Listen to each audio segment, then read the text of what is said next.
It's known as Satyuga, Treta Yuga, Dvapara Yuga, and Kaliyuga. And many of you, of course, have heard about it many, many times and read about it. And so we live in the so-called Kaliyuga. What are these cycles represent in the science of Manvantara, as it is known in India? These cycles, these epochs, represent the value of how the notion of Dharma, that term Dharma, righteousness,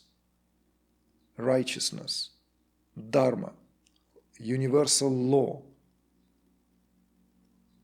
In other words, that term Dharma is true to all Oriental thought, from Vedic to Buddhist, all linked to Vedic culture anyway, but it's crucial and principle. They may disagree in many other nuances, but when it comes to the principle of Dharma, that principle of universal law, all schools of Oriental thought agree on that is the most precious concept ever.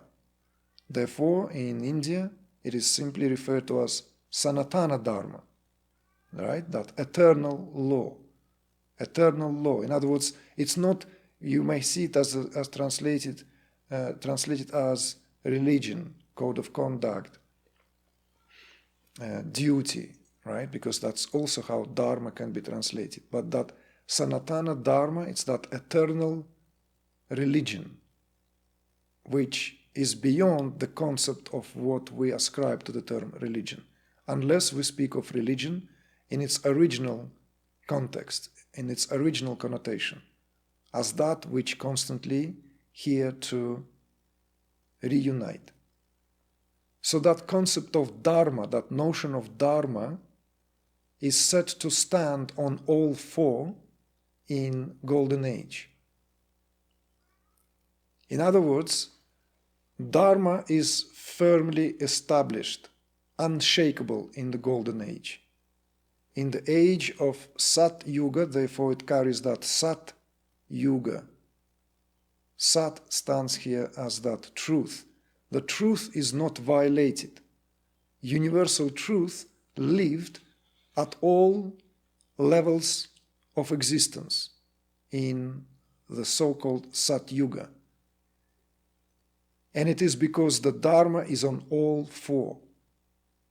It's unshakable, very stable, in other words. It gives that sense of balance to all those who happen to be living that time. So nothing exists in terms of the need to support it. It supports itself because the laws of nature are not violated. 100% of natural law is being upheld. And from there on, this begins to diminish.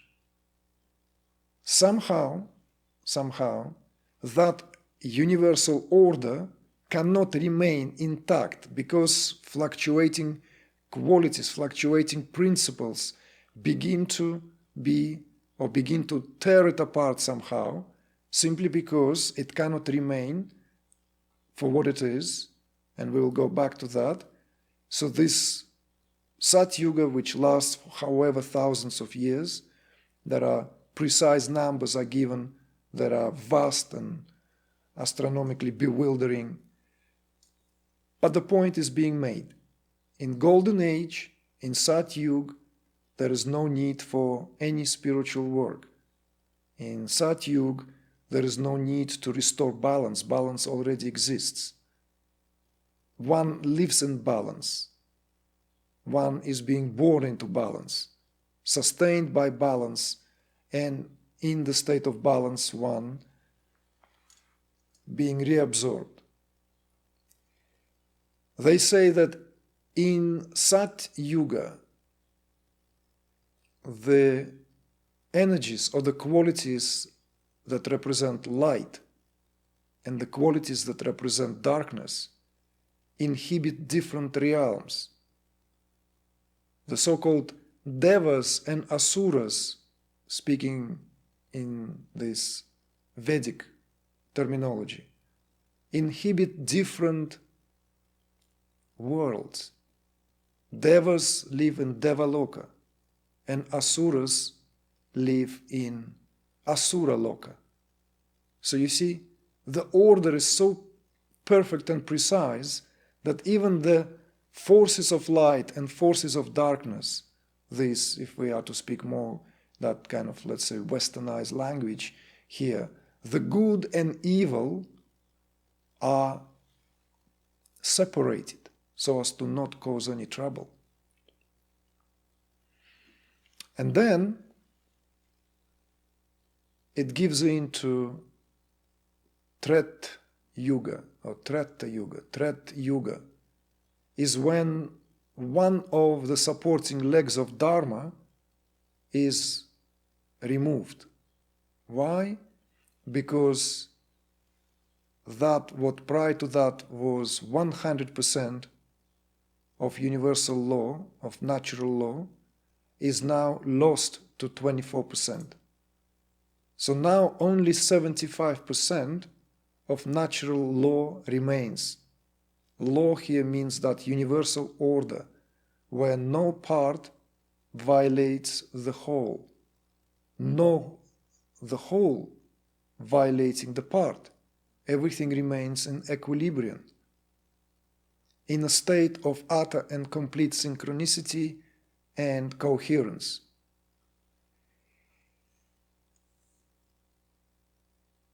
So Treta Yuga is when that is no longer on all four. It's now on 3, and 25% is being lost. It is said that in Treta Yuga, beings of light and darkness already share a world. They already inhabit the same world. This is spoken in reference to the great Indian epic Ramayana and represented by Rama and Ravana. Rama was the utmost representation of the goodness. The very law of sustenance, the avatar of Vishnu that Rama was, is here among human beings to restore that what is now being shaken. And Ravana stands here for the utmost unrighteousness. Despite his very, very pleasant appearance and pleasing appearance, before he will lose it. We know that Ravana was a great scholar, educated, a great tapasvin, was a great yogi. He performed such powerful penance that he won a boon from Shiva himself. He subdued all the gods through the power of his spiritual practice. His sadhana was so profound and perfect. There was no equal to him. You see? So that's what the utmost goodness and the utmost wickedness, in this case, in Treta Yuga, was representing here, because that world of light beings and the beings of an opposite to light now sharing the world. Then it is further lost to another quarter. So the Dharma is on 2 legs only. In Dvapara Yuga, the Treta Yuga gives in to Dvapara Yuga, which corresponds to the Bronze Age of the Western language, Western Hemisphere. And in Dvapara Yuga, the wickedness or forces of darkness and forces of light are now affecting social units, societal units. Darkness and light now comes into family, and this is represented by the following epic Mahabharata, where, as many of you know, the culminating unfoldment of our Mahabharata was the Bhagavad Gita, the Kurukshetra famous battle, where two opposing armies were simply cousins. The clan or the family of Pandavas and the family of Kauravas. You see? So in other words, the unit of family is now being affected in Dvapara Yuga because 50% of the natural law is lost.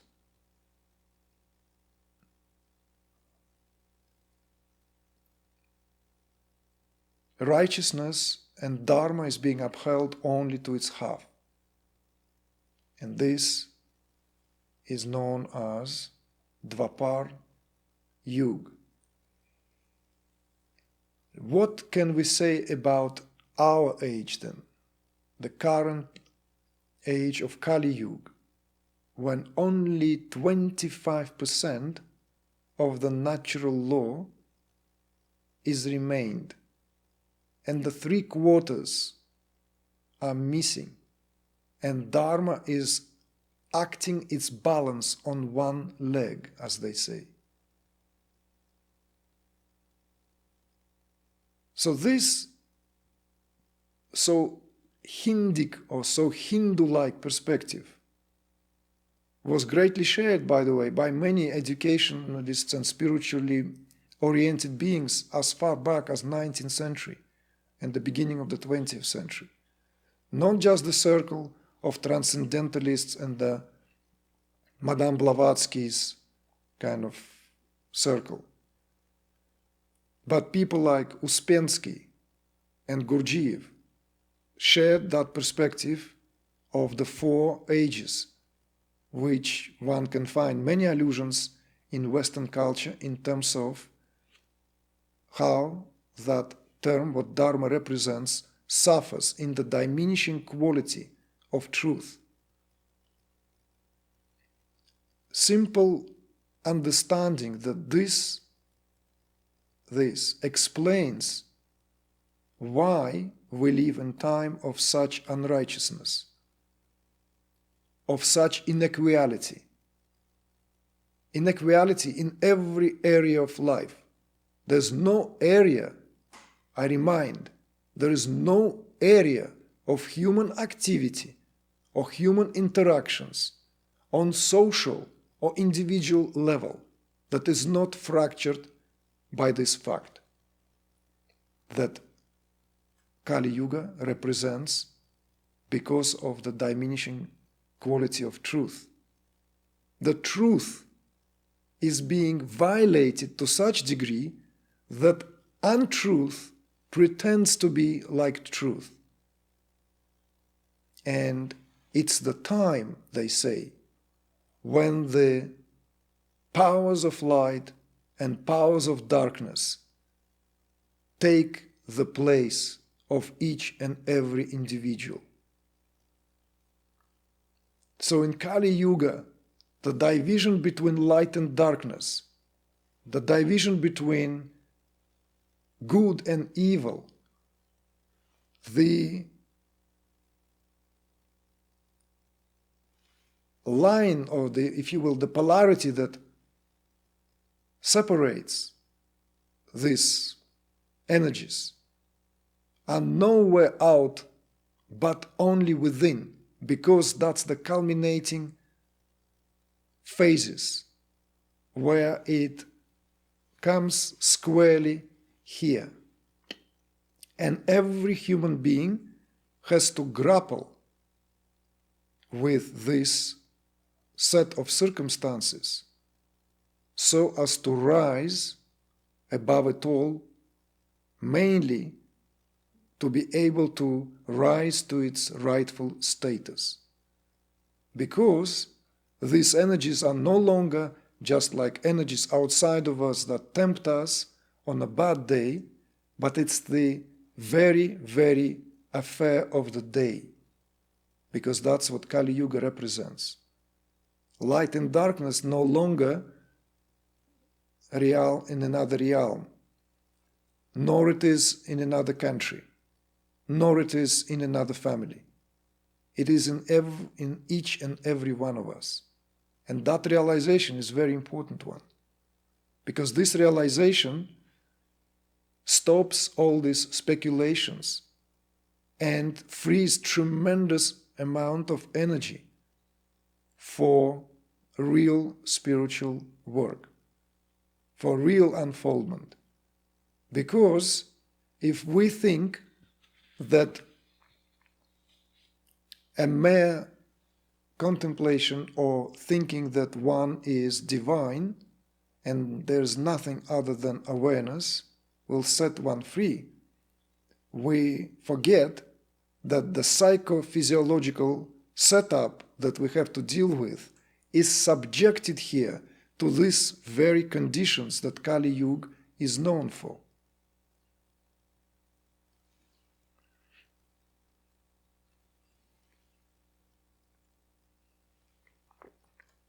And just as out of curiosity, if you want to look it up, you may be amazed, if you haven't done that so far, to see what is being listed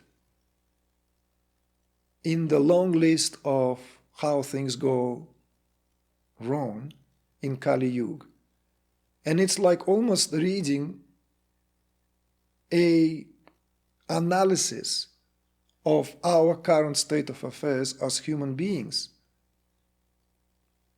Clearly, when it comes to the way we have set it all up, just to mention few lines or few kind of references, that in Kali Yuga it is said that the leaders of society will forget that the main purpose of why they're leaders is to serve, will instead serve their own interests.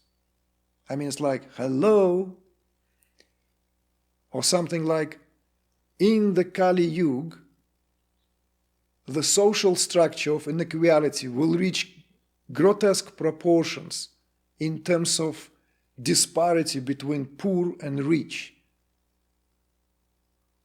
Another, hello, it's like, yeah, it's like, oh, what's the news? Tell me something else that I haven't heard.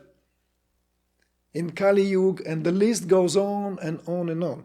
In Kali Yuga, people will forget about the real things and will worship what is unreal. In Kali Yuga, people will deny the existence of supreme reality. In Kali Yuga, people will laugh, dismay, and trash spiritual teachers. The term may be gurus used, but that's what it really means. In Kali Yuga, there will be great inequality between the genders. There will be a continued war between men and women. And the list goes on. So this simply a state of affairs rooted in the fact that these very laws of nature that here to uphold are withered. They're not here. So that one single pillar that is left, upon which Dharma rests, it's the most unstable form, not just in any architecture. It is simply unstable. So therefore, Kali Yuga is also known as the age when responsibility for spiritual state of affairs will no longer be in the hands of a few, no longer be in the hands of just a class or clan of those who give life to the service, let's say, of that, what is known or falls under the category of spirit, spiritual dimension. But in fact, in Kali Yuga, everyone holds the fair share of responsibility to uphold that Dharma. And this is where it becomes increasingly quantum, if you will. This is where it becomes very modern, very contemporary, very cutting edge, and very interesting. Because this is where literally the destiny and the very, very affair is being subjected to the minute quality of proportion that is being experienced and exercised at every single moment in time. Not how it felt on Mondays only, or how we see this and then it doesn't matter. I do this right thing and then everything is now fine. I added something towards that frequency of light, frequency of plain language, positive vibrations if you want. And then I can just like see how it's spinning. I'll go for a little fag or maybe just something else and I come back, it's still spinning. No, at every moment that balance is being maintained. That balance has that quality of shape-shifting, matrix-like, hologram-like, subject to change-like appearance. Because, as the above said, distribution of power. In Kaliyuga, the emphasis is shifted utterly and entirely on an individual. Please ponder on that. In Kaliyuga, emphasis is shifted utterly and entirely on an individual.